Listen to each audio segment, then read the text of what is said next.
Ces vidéos sont des récapitulatifs de concepts, informations ou anecdotes publiés dans des précédentes vidéos.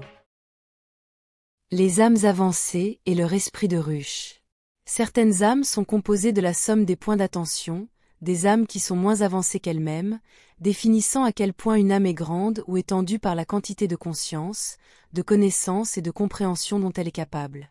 Cette conscience, cette connaissance et cette compréhension sont très difficiles à décrire en termes de niveau ou de quantité, mais elles sont comparables à la quantité d'informations de toutes sortes qu'une personne, une âme, est capable de traiter, et qui est donc liée à l'étendue de leur vision du monde. Cela peut facilement être confondu avec le simple fait de détenir beaucoup de données dans leur tête, mais ce n'est pas le cas, car c'est ce qu'une personne, une âme, fait avec ces données et comment cela change sa vie, qui compte. Savoir beaucoup de données officielles socialement acceptées sur la façon dont la réalité est censée être sur Terre, et rien de plus, n'est pas suffisant. Bien que tout compte comme connaissance, vous n'avez pas vraiment besoin de données officielles provenant de l'extérieur de la Terre car elles proviendraient également d'une matrice plus grande. En fait, toutes ces données peuvent même être une distraction par rapport à la vraie connaissance, la connaissance intérieure, la conscience d'être la source, le détachement de penser et d'agir comme si tout ce qui existait, et qui compte vraiment, était enraciné dans le monde matériel, dans la physicalité, et en acceptant que vivre dans un corps n'est qu'un petit aspect de l'existence, de qui nous sommes vraiment. Par conséquent, à quel point une âme est étendue dépend de son niveau d'illumination, qui sera en soi un sujet pour une autre vidéo. Ces âmes avancées du point Nexus sont difficiles à trouver, à définir et encore plus difficiles à étudier, et toutes les données que nous avons à leur sujet proviennent de l'observation, de la comparaison et de l'addition de tous les points qui indiquent qu'elles existent bel et bien. Une grande partie de cela provient de ce que ces âmes elles-mêmes peuvent nous donner comme données, sous forme de souvenirs de vie antérieure et de capacités de conscience de la vie présente. Ces âmes ont un pouvoir de manifestation de la réalité très fort qui est également relatif à leur conscience. Leurs esprits affectent, guident et influencent de petits et grands groupes de personnes, d'âmes comme s'ils faisaient partie d'eux-mêmes, très semblables à ce qui se passe au sein d'un esprit de ruche. Définir un esprit de ruche est un collectif d'individus qui fonctionne à travers un esprit dominant. Les exemples les plus évidents et les plus flagrants de cela seraient les leaders religieux extrémistes qui presque complètement, lavent le cerveau et contrôlent la communauté de disciples qu'ils ont réussi à rassembler. Parfois, au point où leur vie entière est dédiée à servir leur leader religieux, dans ces cas, ils ont tous les mêmes valeurs et intérêts que le leader et pensent même de la même manière, où très peu d'individualité leur reste, principalement concernant des choses moins importantes telles que ce que chaque individu a besoin pour être encore perçu comme quelqu'un d'autre, comme les vêtements, goût pour la nourriture, divertissement, questions de genre, etc.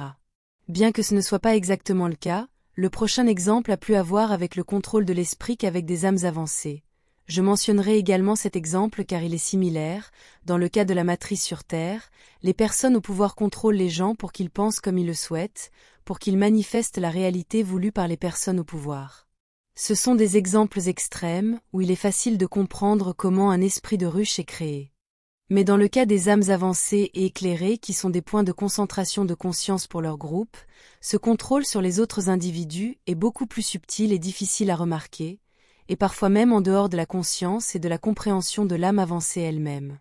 Ces âmes affectent un grand groupe de personnes qui sont en affinité de fréquence avec la leur, car les fréquences ont tendance à se correspondre, où la fréquence dominante transformera les autres en elles-mêmes, comme le principe de la fréquence dominante le dicte, et en observant les individus comme des vibrations de leur propre pensée, les observant comme de l'énergie et comment elles circulent d'un point à un autre.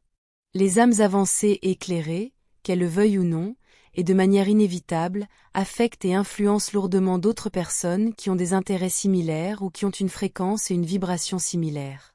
Ces âmes affectent également l'ensemble de la carte de fréquence des valeurs de l'énergie d'une région entière dans laquelle elles se trouvent. Leur haute fréquence de pensée soulève littéralement une zone au sein d'une matrice énergétique, par exemple à l'intérieur d'une planète, comme la Terre, affectant de manière positive tout le monde et tout ce qui s'y trouve, devenant un phare et une tour de transmission pour l'énergie positive car elles sont si connectées à la source que leur haute fréquence et vibration se propagent à travers elles dans la zone où elles se trouvent. Elles peuvent ne pas être conscientes de ce fait, mais c'est ainsi, et cela a été dit en de nombreux endroits, par exemple dans certaines œuvres de Dolores Cannon, que ces âmes, généralement des graines d'étoiles, sont sur Terre simplement en tant que modulateurs de fréquence pour élever l'ensemble de la région et de la planète, simplement en étant là et sans nécessairement avoir à faire beaucoup plus, ou quoi que ce soit d'autre. Leur mission cosmique, ou leur mission ultime dans la vie, est simplement d'exister incarnées dans une matrice spécifique. Tout ce qu'elles ont à faire est d'être elles-mêmes, avec leurs intérêts, de manière aimante et attentionnée, et c'est plus que suffisant pour changer positivement la fréquence de la planète entière pour le mieux. Mais en observant de près ces âmes avancées, et avec les meilleures informations que nous avons, principalement d'origine stellaire, la raison pour laquelle elles sont connectées à leur groupe de personnes qu'elles influencent, voire contrôlent, est que chacune de celles qui sont sous leur influence était cette âme avancée dans une incarnation précédente.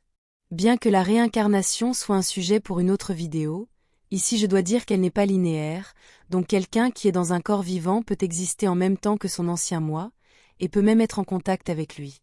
Une même âme peut s'incarner en tant que personne puis en tant qu'une autre dans sa prochaine vie, où elle coexiste avec l'identité précédente, car les âmes s'incarnent du côté de l'esprit où le temps linéaire n'existe tout simplement pas, donc suivre une séquence linéaire de réincarnation, suivant un calendrier, n'a tout simplement aucun sens.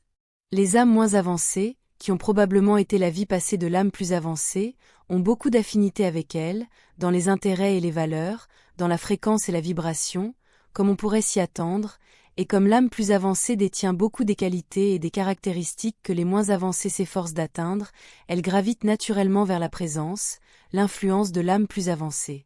D'une manière très réelle, ces âmes moins avancées sont des parties de l'âme plus avancée, ou peuvent également être vues comme des étapes passées du développement de l'âme avancée, qui à son tour sera également une âme moins développée, une partie d'une âme encore plus étendue. Bien qu'il y ait un point où une âme est si avancée que la vie sur Terre ne lui sert pas beaucoup pour son voyage personnel d'expansion, elle choisit donc de s'incarner ailleurs, beaucoup peuvent s'incarner où elles le souhaitent, y compris dans des situations difficiles sur des planètes comme la Terre, souffrant souvent à cause de cela.